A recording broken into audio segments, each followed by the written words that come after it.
questions. My name is Jackson Paul. I'm many of you who've emailed our offices have probably interacted with me at some point. One half of Commissioner Maps' communications team. I also advise him on Bureau of Transportation policy, and then I will kick it over to Katie Meyer to continue our introductions. Hi, everyone. Katie Meyer, Commissioner Maps Chief of Staff. I usually moderate these events, but tonight we're going to have Jackson do it, and then also introduce our newest member of our office, Nally. Would you like to go ahead and say hi? Hi, everyone. Nally, what do you do in the office? I gate. I'm like a gatekeeper for Commissioner Maps. Oh, great. I try to make sure he is happy and maintain proper scheduling. Thank you. Nally's been with us for like 2-3 weeks. I'm not even sure. But Sophia, it seems like she's been here from the beginning and is doing a great job. Thank you. And yeah, we'll just go over some kind of housekeeping things. Just make sure we'll get rolling here. If you have questions, feel free to just raise your hand with the reactions feature. You can go down there at the bottom if you're on a computer and click to raise your hand, and I'll call on you in order. We will try to roll through as many as possible. Try to keep it to one question each time we call on you. If you have more than one question, we'll do our best to get through as many as possible. And if you have more than one, feel free to put your hand back up and we will try to get back around to you. If you don't feel comfortable being on camera, also feel free to drop a question in the chat. We will do our best to bounce back and forth between people who are on camera and people who are leaving questions in the chat. Anything else? If not, we can move along to Commissioner Maps. great.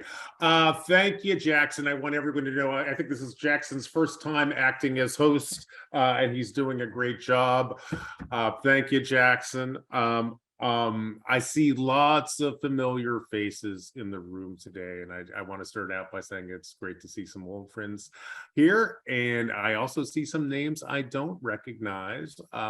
And I want to thank the new people for tuning in too. For those of you who don't know me, my name is Mengus Maps. I'm one of your commissioners on Portland City Council. At this point, I've been on council for almost exactly 2 years. And it has been, as you can imagine, it has been an incredible odyssey and one of the high privileges of my life. I'm also your commissioner in charge of the Water Bureau and the Bureau of Environmental Services, which you might think of as the Sewer Bureau, but we do a lot more than just that. I'm also the commissioner in charge of the Bureau of Emergency Communications, 911. So if you have any water issues, sewer issues, 911 issues, the buck very much does stop with me. I encourage you to let me know in this forum, or if you'd like today, I believe you can also drop a question into the chat. If you'd like to follow up on something, or you're camera shy. And this is the part in the town halls where I usually kind of talk about some of the things that have been happening in City Hall recently. But there are so many things that have happened in City Hall recently, and I expect you folks are all eager to discuss it. You know, top of mind, of course, would be some of the recent houselessness resolutions that council passed, I think about 2 weeks ago. Of course, last week, not even a week ago, the people of Portland passed charter reform, and that will have major implications for the future and present of our city. And I'm sure you folks want to dig into that to some degree. Also, some changes on city council, thanks to the voters of Portland. That'll probably have some implications for bureau assignments. Some people might be curious about that. I will tip my hat. There's a lot of unknowns here in terms of what will happen next, but I'm eager to share with you what I know at this hour. And with that, why don't I open it up to questions from the floor, and we can turn this monologue into a dialogue. And speaking of dialogues, one of my favorite conversational partners, Wendy, has her hand up. Hey, Wendy, what are you thinking about today? Oh, you're still unmuted. Now it's an official meeting.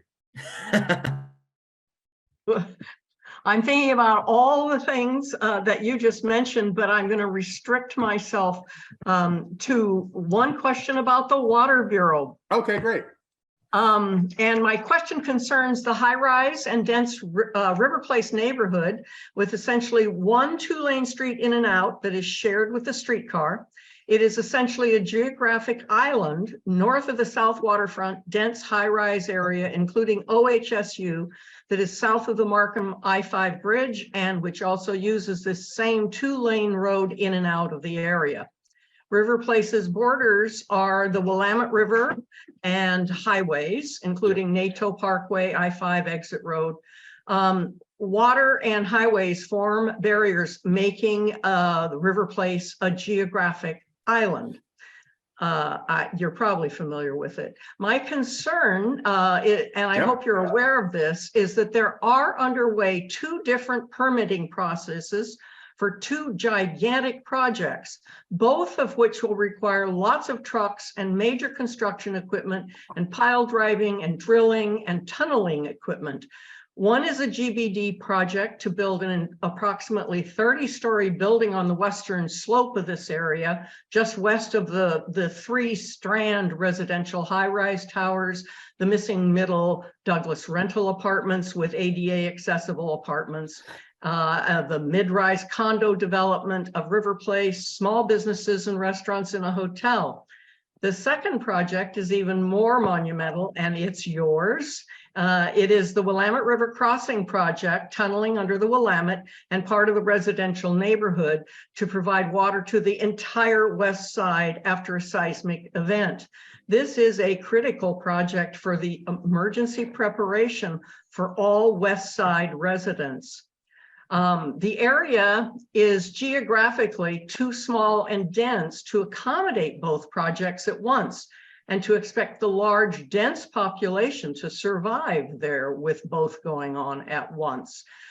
So think about construction truck conflicts with commercial and Amazon delivery trucks, emergency vehicles, normal coming and going of residents.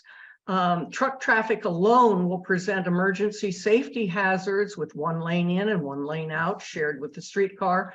That also serves OHSU and ambulances going there from the South Waterfront. Might you give some thought to prioritizing the most essential one, the Willamette River Crossing, and do so and do them one at a time? Authorizing such a priority would require City Council to intervene, since BDS say they do not have the authority to prioritize. They say first in will proceed, and once the other gets permit, it will proceed as well. It's hard to imagine the city not recognizing the higher priority of water delivery to the west side over yet another high-rise building. My intention is to be sure you're aware of this fast approaching problem before it overtakes you and your office. Might you look into this and advise the Downtown Neighborhood Association if an accommodation for the Willamette River Crossing might be possible? This very densely populated residential neighborhood is understandably very, very concerned. So there's my question. Well, Wendy, I think mission accomplished. I am definitely aware of this issue. The Downtown Neighborhood Association has done a great job of reaching out and raising these concerns. I'm mostly conscious of it in the context of the Willamette River Crossing, which is one of my projects. Right. And as you know, this is very important. It's how folks on the west side of the river will receive water after we have the big earthquake. So that is incredibly important to me. Here's the deal I will make with you. I have been talking to Water about this. They're fairly confident that they can do this project without it being too disruptive to the neighborhood. But why don't I work with Water staff and maybe BDS and try to get a staff level presentation for the Downtown Neighborhood Association. We have been working with the Water Bureau. They've been absolutely fabulous. I'm glad to hear that. But they too realize that it's BDS's permitting decision. So we want them to get their job done as soon as possible. And the area really can't handle both of these major projects at the same time. It really can't. Well, It's too small. So take a look at the map, because it is a small island and there truly is one way in and one way out. And that's the same road that services all of the South Waterfront neighborhood, which is also high-rise, densely populated. So it just, transportation-wise, it just doesn't make any sense. Emergency-wise, it makes no sense. So. oh, well, here's what I'll do. I've definitely looked at this from the context of what the Water Bureau is doing here. I'll Right. kind of expand my brain here and talk to folks over at BDS. I'm less familiar with, as you would expect, I'm less familiar with some of those buildings Right. that are going up. But give me about a week and a half to research this. And I will send you a letter or email before we get to Thanksgiving, giving you a kind of a sense of what I'm seeing and how we can kind of move forward. Well, I mean, take your time to research it. It is complicated. Oh, It's really a complicated. thank you. I as soon as I said I was Yeah, don't give looking at yourself that kind of Jackson deadline. through the screen there, because I realized I just put him in a tight spot. Yeah. But Wendy, I promise we will look And into this, Jackson, and we'll follow up on this right Thank away. you. Sure, Very much absolutely. appreciated. Okay. Can And I now I ask hope a- other people ask the questions I want to ask. Mhm. Actually, Wendy, I do have a clarifying question though, because I Yeah. thought that we had heard from BDS that the apartment building had not actually applied for any of their permits yet. So it was kind of hard for BDS to be able to really speak about this when there is no permit yet that has been applied for. Do you know They if that is the have- case? They have an approved DR, and so they're in the permitting process. We have heard that they have been granted a permit for demolition of, the what is it, the sport, the water, Is it yacht the gym club. thingy? Yeah. yeah, so whatever that big, long building is, where this new building will go, this 30-story building. And they are ready to demolish. They've been permitted to demolish it. So they're on the way. And so far, the Water Bureau, to my knowledge, hasn't gotten their permits, and we want them to get their permits going, because we want that project done. I see. Okay, thank you for that info. Yeah. All right. Wendy, I will look into it and I will get back to you. My personal goal is to have, we'll touch base some way before Thank you. before Thanksgiving. We may not be done with all of our homework, but you definitely have my attention, and we are following up on this. Thank you so much, Commissioner. Sure, of course. Right. And Then we Katie can- and Jackson. Yeah. Thanks, Wendy. Okay, we can move on. Not seeing anything in the chat, I can move along to our next raised hand, which appears to be Terry. Hey, Terry. Hi, Mingus. Can you hear me? Yeah, you're coming through loud and clear. Okay. Charter change. Yeah. Who is going to pick the committees for charter change? And is it possible to tweak what has been voted on either through an initiative petition or the city council? I'm specifically thinking of the mayor's role, because the charter change has a mayor that's basically just an ambassador to the city and not much more.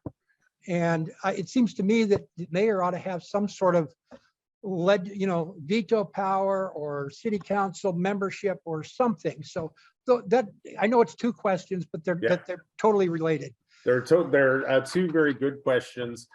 Terry, I will tell you, ultimately, council will appoint these committees.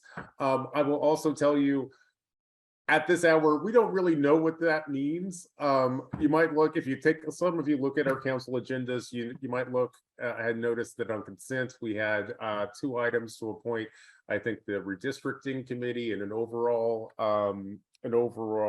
sort of transition oversight committee. And frankly, I expect those to be delayed because frankly, this morning we got to work and ask ourselves, what does this actually mean? And no one, we still don't quite know. So this is literally the work that we're thinking through right now in terms of how do these pieces fit together.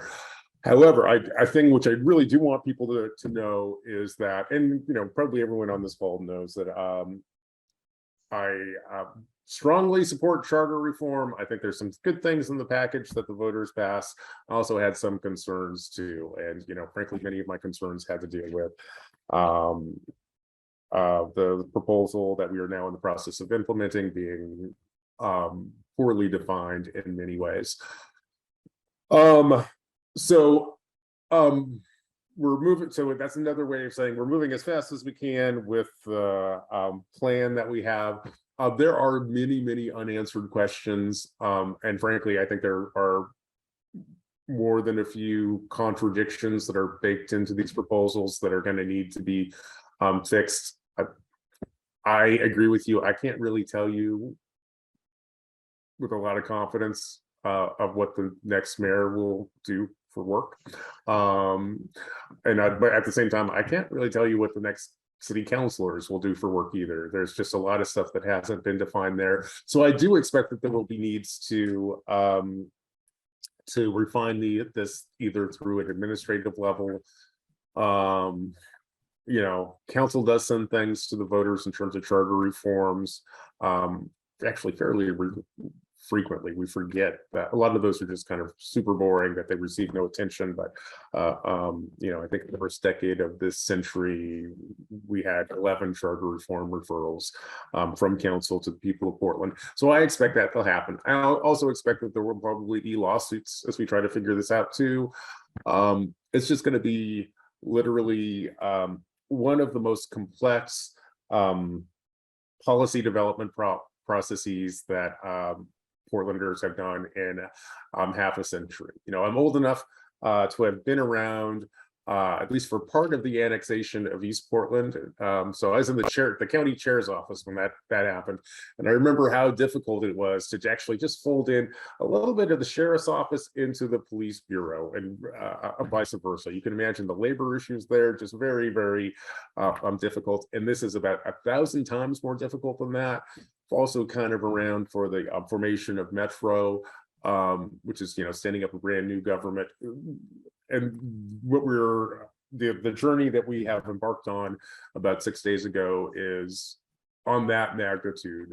You know, this is like day one of a constitutional convention for the city of Portland. So, you know, frankly, the documents and plans before us are so poorly defined, and I don't mean that in a negative way, as in it won't work, although I do think there's some elements here that won't work the way people think it will work, but a lot of it is just underdefined. It's you know, a couple pages long, and we are a government that serves 700,000 people every day.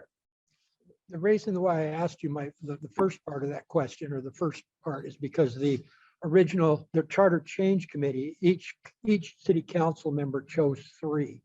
And I realize the first committee is only 13, so it doesn't divide by 5.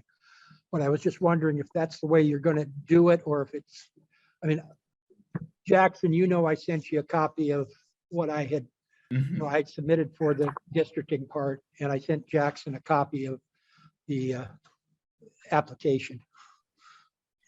Sure. And then here, I'm going to pause here, and actually, Katie, let me jump to Katie. She's has been literally negotiating this today. Yeah, what's up? To be honest, I don't recall if it was the redistricting one or if it was the overall committee, but one that was coming to council as of this morning for this week said that the mayor was actually the one that was going to be appointing everyone to that committee. Okay. All right. You're learning this. I should take a second to plug right now that the city is currently in the process of looking for volunteers to be a part of that 13-member districting committee. And so if you go to, I believe it's on governmentjobs.com, and look up volunteer position, independent district commission, They are looking for volunteers, and so people who are politically engaged, I would highly recommend reaching out and applying to be part of how we define the 4 proposed geographic districts of Portland going forward. Okay. And moving on from Terry, then the next hand I saw up was John. John. Hey, John, how are you? I'm doing well. How are you doing? I'm doing okay. Oh, good. So I just kind of want to follow up on what Terry was asking and what you were saying about how complex this is and how perhaps in some parts poorly written. Yep. Like you and many other people, I was really disappointed to see this pass in its present form. And I'm wondering if there is any hope of in having to look at it and refine it and solve some of those problems in the way that it was written, if there's any hope of also improving it and bringing it more in alignment with the proposal that you were hoping to send out as a referendum in the spring. Like, is that, I got the email from Ulysses Pack saying, no, we're not going to do anything, but it seems to everyone I talked to, like it would be really great if this thing could be made functional for the good of the city, for the good of the people of Portland. Because, you know, a lot of people voted for this, as you know, because they just wanted change of some kind. And their frustration and anger and anxiety was all quite understandable and forgivable. But this is going to take a long time to implement, and it just seems like there must be, you know, in terms of, I understand politically that trying to change something that the voters have approved is problematic, but in terms of the civic health of the city, it seems like it's really important to improve this. If there's any possible way to do it. And so I'm just asking you if. Yeah, well, you know, John, I totally hear you, and I will tell you, like, I have no plans to come forward with an alternative charter reform proposal. And amongst the reasons I don't have plans to do that is there aren't 3 votes on council to do that. But yeah, I think everyone takes a look at the election, goes 55% of Portlanders voted to do this, and that we sort of have a democratic obligation to try to implement this as best we can. However, I also expect that as our various committees, both volunteer-led and staff-led, come together, you know, I can already see just real crises that we can't be resolved without doing something. So I know something is going to, you know, there are going to come moments like this when we can't act, or it's not clear how you implement the proposals before us. So I suspect there will be substantial changes, but I also suspect that they will largely either be in the spirit of trying to implement what the voters put forward, or will come forward with really serious things where we kind of go, we literally just do not understand how to implement this. This is not kind of connected. You can kind of draw this on paper, but you can't build this in the real world. And in which case I would expect that council would come forward and offer a substantive change that probably voters have to vote on. I will also, to give you a sense of this, this will both take a long time to implement, but at the same time, it's moving really fast. There are deadlines that are baked into the proposal that voters put forward. We essentially have to figure out all the details of how this works by September of 2023. So we don't have that much time to figure out an awful lot. So there's going to be a lot of action that happens between now and then. I suspect a lot of problems that are not apparent to us will also come to a head by then. How these problems get resolved at this hour, I don't know. So I think that you know, we'll obviously put together a fully fleshed out plan. I am quite confident that there are either gaps in this plan that just weren't addressed in the charter that we just have to come to terms with. And I frankly see some conflicts in the charter that just need to be, frankly, I don't know how you resolve them without going to court. because I don't think I have the power to make some of these decisions. And there are pieces of this charter that kind of point in two in two different directions. So I think it's going to be a big messy process, and getting it done by September is awfully optimistic. However, if we don't get it done by September, we also don't meet the other electoral deadlines. So we're building a plane as we're flying it, and let's just try to get in the air. That's kind of where we're at. Thank you. Hey, yeah, I can move us right along. Thank you. Comments Sure. from the chat, but let's go on to Mary Ann. Hey, Mary Hi, Ann. thank you. Sure. This is not quite related to your current bureau assignments, but has to do with charter change and what happens in Yeah. January. The mayor has proposed new bureau bundles that might change how the bureaus are assigned to the Yeah. existing city council members. And, so part one is to ask you about that. But a second part of my question, I know a lot of people on the call today are neighborhood association people. I'm Yeah. the chair of my neighborhood association in Southwest Portland. Yep. And the Office of Community and Civic Life has provided terrible support to our neighborhoods. It's just pathetic.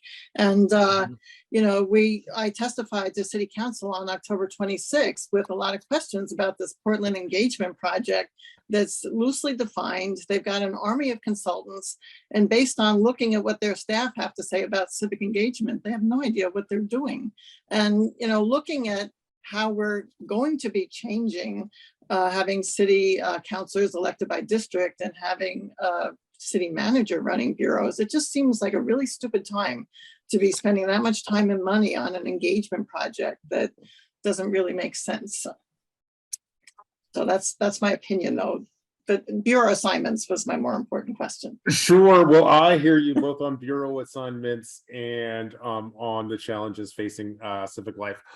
First, on bureau assignments, the mayor hasn't told me what bureaus I'm going to get next, and I'm pretty sure the mayor hasn't decided that yet. As you kind of signaled, the mayor's kind of talked about clustering like bureaus together.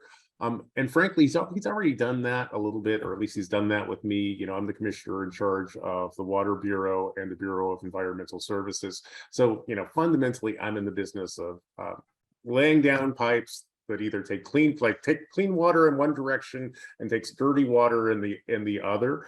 And there's some details that they're important to different bureaus, but there is some real synergies there. And frankly, there's some wisdom to that general approach. And frankly, I think the mayor has kind of been quietly doing this, at least during my time on council. Where it lands, I have no idea. I also want to tell you, I totally hear you, both about the concerns with the direction that civic life has been going, and concerned specifically about neighborhood associations. Civic life has been in limbo for the entire time I have been on council. Frankly, I think we're still on an interim director over there, which is a little bit surprising, and unusual. Certainly, I hope that this is the election that finally provides not just the city towards some clarity with what happens in that bureau, and provide some impetus for the city to take neighborhood associations more seriously and serve them again. I think I'm actually kind of optimistic on the neighborhood association piece. So number one, I'm deeply committed to neighborhood associations. I think they form or serve an important role in the city. So I want to see you folks supported and vibrant now. And frankly, under charter reform, one new piece of our politics will be a new geographic focus. And I think that I think neighborhood associations would be incredibly helpful partners to help manage this sort of new geographic focus on service delivery. So in many ways, I think as we dig into charter reform, one of the things that we're going to discover is that neighborhood associations are incredibly important tools and allies. We got to take advantage of them as we figure out how to make this work. And frankly, I think in the new council, where they really expect people to be focused in on what's happening within, one of 4 districts, again, I think that will really emphasize and underscore the importance of neighborhood associations. So, structurally, you guys are kind of in a good position in that, you are where the future is headed. I'll tell you, I also met with the director of Civic Life today, and there's also just a lack of direction there. And I don't mean this as a criticism to the director. He's on his maybe 2nd or 3rd re-up as being the interim here. In some ways, I think he's in a tough spot, but here's a pledge I'll make to you. I don't know if I'll get Civic Life or I don't. I have probably given, or as we start our next council, one of the things I'll be really pushing for is some clarity for that bureau and the people who work with that bureau, most particularly neighborhood associations. So, and I think we'll get that done. I think that the new leadership that comes in will be really open to this. So I'm optimistic about the neighborhood association, or the future of neighborhood associations in the very kind of short term. But we will have to get through the rest of this year. But by the time we get to January, I expect us to actually make some progress and you folks to be on a new footing. Thank you very much. Sure. Okay, moving right along, not seeing any new questions in chat. We'll go on to Glenn. Yeah, good evening, Commissioner. Hey, How are Glenn. you tonight? I'm doing great today, actually. It's good to be here with you. It's weird for it to be like pitch black at 6:30. I'm still getting used to that. This would have been a basically bright daytime. Yeah, you mean both. Yeah.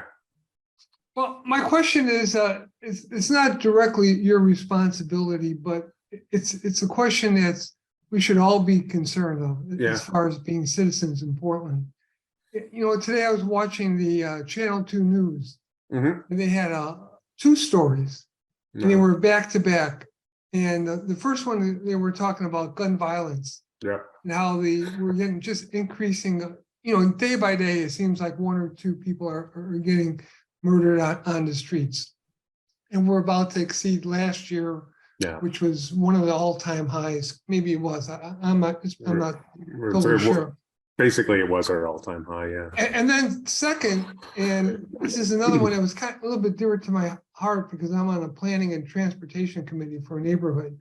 But there's as many people almost dying on the streets with traffic fatalities, and that's increasing at a rate almost like one. Well, we heard about the people getting killed on Powell and getting and that kind of thing. And I know the city for years has this program called Vision Zero, where we're supposed to be going towards zero, but it seems like we're just doing the exact opposite. We're just exceeding all-time highs. So, and I know there's no simple fix or whatever, but it doesn't seem like we're making any progress. Is there any way that we can kind of like stem the tide and slow it down at least? Inch into the, into a solution. Yes, I believe there is, and actually, I'm optimistic, at least in parts of this space. Let's deal with homicides. I think as of today, we might be at 85 or 87 homicides, depending on how you count it. To put that in perspective, if you go back about 6 years ago, Portland had 12 homicides. We have seen just exponential growth in this space, and it really is at least correlated with the pandemic. And there are lots of forces here, and I think the city is broadly responding in the appropriate way. Certainly since I've been on council, we've dramatically increased how much we're spending on violence prevention programs. Now, one of the problems with violence prevention programs is they don't turn off violence overnight. That's really sort of a long-term strategy. We've also made really significant investments in the public safety side. And frankly, part of the challenge here, as I'm sure many of you know, is that we've had a police bureau that's been very much in crisis for many years now. We've been losing staff at an alarming rate over at the police bureau.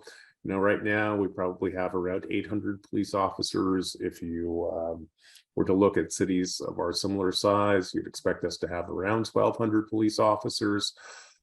And that's a huge part of the problem. The good news is that we finally, I think, have really turned the corner on police staffing. You might remember, not only were we losing, officers literally every month, we were in a period for a long time where we were not really even able to hire police officers. No one wanted to come and work here. We've gotten much better at recruitment. And I think we've done a good job of kind of healing some of the hurt that's over in the police bureau. So we're actually growing the bureau now and have been for about 6 months. I think we've actually turned this tide. So, if you've been following me for 2 years during that, basically the first year I was in office, our police bureau got smaller every month. I would say probably 4 or 5 months ago, that started to turn around, and we're actually growing every month. So when I have the great privilege, when I can fit it into my calendar, is to go into police swearing in ceremonies every month. And actually, I've never had this before, where pretty much every month we have a ceremony where we're onboarding a handful of new police officers and a handful of new unarmed police officers. That's a big change, and that change allows us to do a couple of things. Number one, it allows us just to adequately staff the police bureau, on a day-to-day basis. It's also getting to the point where it's allowing us to kind of run some of these specialty missions. For example, we got rid of our traffic division in the last year and a half. I'm literally hearing talk that there's plans to bring some of that back. And frankly, that's going to have a huge impact on the traffic fatalities we see this winter. You will see the police bureau do sort of targeted retail theft missions, so as people are trying to, in their small storefronts, trying to sell Christmas gifts, so that hopefully they won't get robbed, as they frankly are in really obscene levels at this point. We're starting to see narcotics missions actually appear again. Take a look at your headlines. You might hear of people getting arrested for fentanyl dealing, which frankly is not something you would have seen in the headlines a year ago even. So as we staff up, we're beginning to be able to actually focus in on some of these problems that talk about. My top priority in this space has to be the homicides. I'll be frank with you, if you're paying attention to me, I wanted a 10% reduction in homicides this calendar year, which meant that, I was hoping that we would end the year with about 72 homicides. We are above 72 homicides now. However, I do believe that we have done the work. What we really have done, I wanted to bring the homicides down this year. What we've succeeded in doing is at least we've stopped the acceleration of homicides. We're going to be essentially flat compared to last year. That's progress. And next year, I hope that we can actually bend this curve back down again. And the gun violence is the most dramatic thing, and it's someone's not getting killed on the streets of Portland every day, but pretty much someone's getting killed on the streets of Portland every 3 days or so. And that is unheard of and unacceptable, and we got to change that. Car deaths are about the same place, and maybe it's patrol and car deaths have also exploded in basically the same trajectory as homicides too. So that tells me something. I am encouraged that we are going to start to see some traffic patrols back.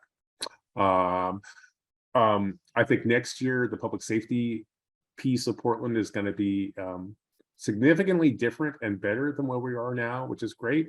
I'll also tell you, I think it's going to take us about 4 years to stabilize, to both make the kind of progress we want to see, and really get these numbers down. I think that's going to be a work in progress for a couple of years.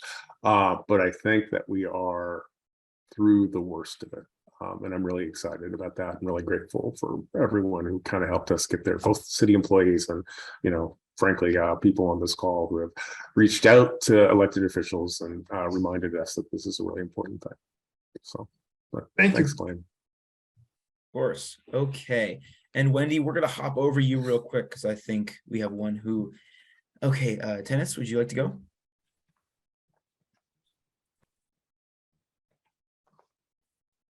Is that a last name or a first name? Well, it's actually, my first name is Teness. Okay, great. My Not apologies. Tennis. That's okay. Billie Jean King is not my mother. Anyway, I'm so happy to be here. Jackson, I've talked to you a handful of times. I don't expect you to remember, but you actually encouraged me to be part of this. And I'm very excited to see you again, Mingus. My husband and I met you as well as Katie when you were running and you spoke at a church on Alberta that I don't think is no longer a church, but an event space. Sure. Oh, yeah. I walked all the way from my house, which is by Providence Hospital, on foot to that church to see you. I'm not joking. Oh, I don't think I could do that now. Wow. But I'm so happy that you won. I knew that you would. Thank you. And as I said to Katie, I hope you're mayor one day or governor. I don't know how much I can convey how important you being in office is for me. Because what I deeply appreciate about you is that you're not a reactionary person. You're very smart, you're studied, you come with such great experience, and you look at the big picture, which I don't think enough people in government do. So I just wanted to say one thing, and then I do want to ask you a question. Sure. The first thing I want you to know is that it was because I trust you so much that I knew how to vote on the reform. But I will tell you, so many people said to me they didn't know how to vote, including my philosophy teacher at Portland State. Yeah. He mentioned it in class and I said, don't vote on it, vote no. And he's like, oh, I don't want to go there. And I'm like, I wanted to say, you're such a smart man. Like, just go to some of the meetings they have that are recorded, right? Which is what I did, even though it took a lot of time. But I trust you, right? So I just want you to know that I think that the message didn't get out there and people are bombarded. They didn't know, they wanted change, but they didn't realize that now you guys are going to have to spend so much of your energy trying to work on something if they would have just wrote it the way it should have been written. Okay, so I just want you to know that. And that can happen a lot, right? Thank you. Okay, so Yeah. okay, so I'm going to be quick because I don't want to take up too much space. Now, my husband says he's not good at public speaking, but I'm going to force him into asking you a question that is very Come near on over here. And he met you as well. He was there with me. So we haven't heard a lot. I remember the day. Okay. You do, okay. About any data analysis on the efficacy of the fair housing policies. If that's been measured in such a way where we can see that there's been movement, and if that treasure trove of measurement is available for private citizen analysis. It doesn't exist yet, but it will exist soon. So for example, I know there's an inclusionary housing, a study of inclusionary housing, which will be out this summer. I'm really eager to see that. On the one hand, you can kind of point to some of the affordable housing it creates. There are plenty of analysts out there who also argue it disincentivizes the creation of it ultimately disincentivizes the creation of affordable housing. I think that's a really important, and frankly, it's a really important question. It's an empirical question. I've been rattling the cages to try to get that study. The fact that it's taken so long has me annoyed, let's say, but it is coming out.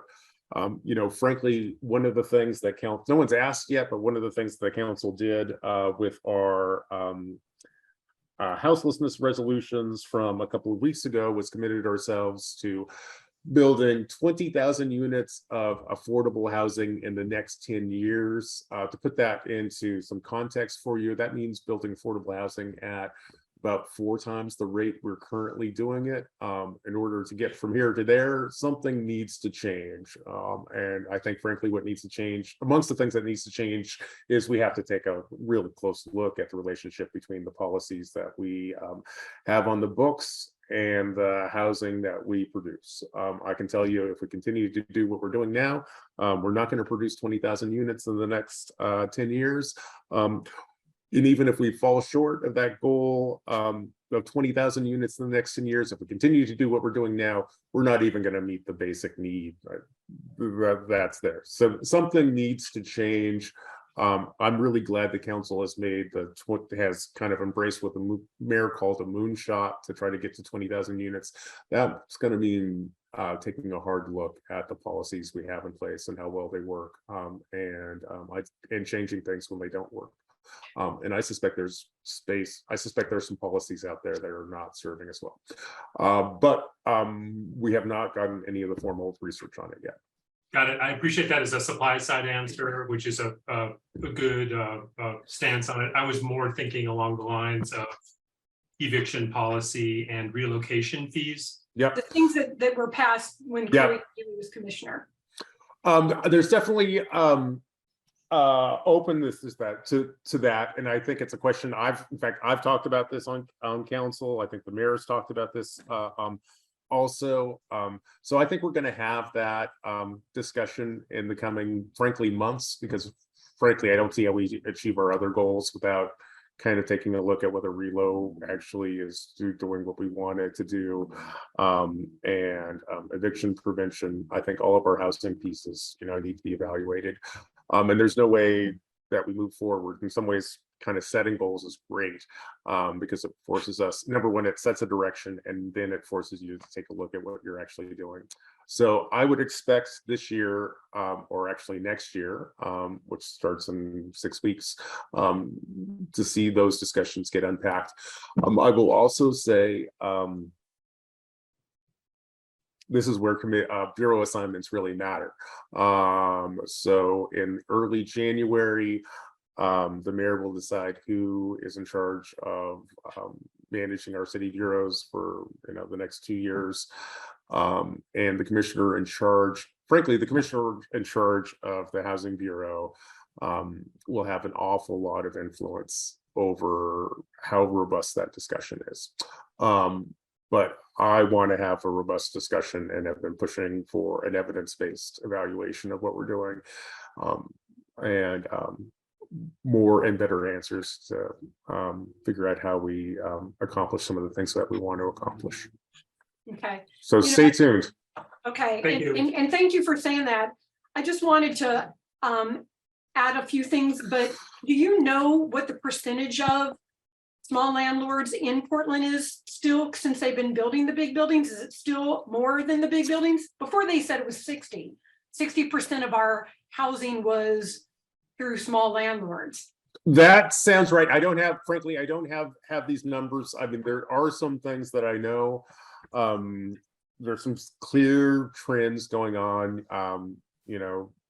Single family home rentals are disappearing. Used to be the bread and butter. Like I went to Reed at this point decades ago, and during that time, everyone lived in a single, you might have lived with 15 kids, but everyone lived in a single family home.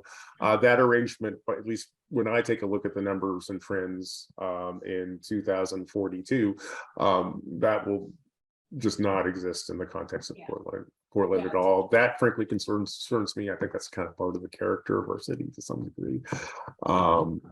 So I don't know, but I will definitely look into it and encourage. I'll make sure that because you seem to have an interest in housing, I'll make sure that Jackson kind of keeps you looped in as we have important meetings and policies that Yeah. are coming up. I think that this is going to be a really active space in 2023. Okay, I appreciate it, and I know you have such bigger fish to fry. Oh, no. But I will tell you that being in this area, we know so many people that sold. And it's even attorneys can't even they can't even figure out these rules, and it's caused so much havoc, and we're actually thinking of leaving Portland because of it. Oh my gosh. No, I'm being serious. It's all yeah. it takes is one bad person and they can get all sorts of money from you. And it's been really stressful. I won't go on any further. Jackson knows I've spoken to him a little bit about it, but Portland needs good landlords. They need people like us who care about our tenants, who keep places clean and maintained, but it's too adversarial. And it has been, and we have lovely people, but all it takes is one or two people that make you think, this is too much for me. I can't do this. I hear you, and I think of housing as being a service. I think the way in which our housing market has been framed is unfortunate.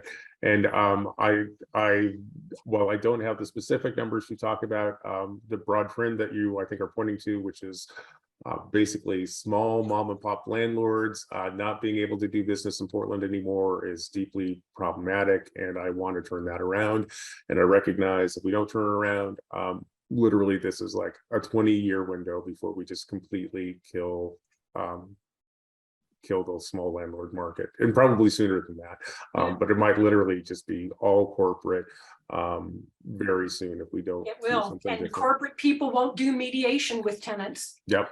And people like us that didn't raise rents during the pandemic, and even before that, were people that did $10, and that doesn't keep up with our rise in our property taxes. But we would rather not raise someone's rent and keep good people. Yeah. But you can't do it like it is, Mingus. It's too hard. It really is, when you have people that are trying to sue you for false allegations and to get money out of you. So I'm happy to tell Jackson more about this, but thank you so much. I really do appreciate you. I was going to say, if you'd want to reach out to us through our email again, I'd be happy to also connect you with my colleague Goldan Salazar. She's our office's liaison to the Portland Housing Bureau. She's the member of our office that is absolutely plugged into these spaces, and I think she'd be a great sort of sounding board in person to keep regular contact with on housing issues across the city. Okay, Jackson, I'll be in touch with you. Perfect. And again, seriously, Mingus, thank you. Please don't go anywhere. If anything, you have to stay. I'm here for the long run. So thank you very much. And thanks for the support and the very, very kind words. I mean it. I really do. Thank you so much. And we are getting a little short on time. So Wendy and Marianne, if you wouldn't mind just putting your questions in email form, shooting those over to me, I'd be happy to get back to you. Allison, I wanted to give you the final word since this is your first time stepping up. Although hardly the first time for me to be in a meeting with Allison. So good to see you. It looks like you're doing really well. And I'll let you know you're still on mute. Good to see you too, Mingus, and all the other faces that I see here that I know. So hello, everybody. Wayne's here with me, and Hey, Wayne. Tanes, I just wanted to say to you, my husband too, well, actually both of us, aside from the other work we do, we are landlords, and I ditto everything, and so does he, that you've said, because it is really hard to be a good landlord right now in Portland, Oregon, along with all the small businesses that I talk with every day in my work through the Neighborhood Coalition office. I wanted to say thank you to Mary Ann for talking about neighborhood associations. And I wanted you to know that it's also coalitions that they destroyed during their tenure when we had Commissioner Udaley, and the work that we've done over the years. One of the things though that I wanted to point out that wasn't talked about today, that besides the fact, I think the police are doing the best that they can do. I think we have a DA that doesn't prosecute, but that's another whole point. It's like they arrested that fentanyl guy and then he was out released, and that's just crazy. But all of that aside, reporting crime right now is a big issue. People are having a terrible time reporting crime, and they won't even do it anymore because it is so difficult. You can go online and report some crimes. If your car's stolen, you have to go on to non-emergency, and our car was stolen and it took us 5 days to report that car theft. The police did recover our car.